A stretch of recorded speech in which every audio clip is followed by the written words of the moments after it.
అక్కడి నుంచి ఏమైంది, వీళ్ళ ఫాదర్ వాళ్ళ ఇల్లీగల్ బిజినెసెస్ సార్.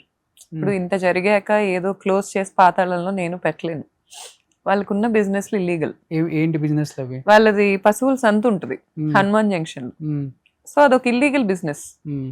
అక్కడ చాలా దందా నడిచిద్ది. మ్మ్. వాళ్ళ ఆఫీసర్లకు డబ్బులు ఇస్తారు, ఓకే. ఇచ్చి ఒక చైన్ నడుపుతారు. వాళ్ళ ఇంటి ముందు నుంచి లారీలో ఏ పశువులు వెళ్ళినా వాళ్ళకి డబ్బులు కట్టాలి. మ్మ్. It's a rule. అక్కడ వాళ్ళు రౌడీజం చేస్తారు. ఓకే. సో వాళ్ళ ఫాదర్ ఏంటంటే బేసిక్గా వాళ్ళ మదర్ని పొద్దున్న లెగిస్తే అందరి ముందు బూతులు తిడతారు. ఆ కల్చర్ నా మీద కూడా రుద్దటానికి ట్రై చేశారు. నేను పడను సార్.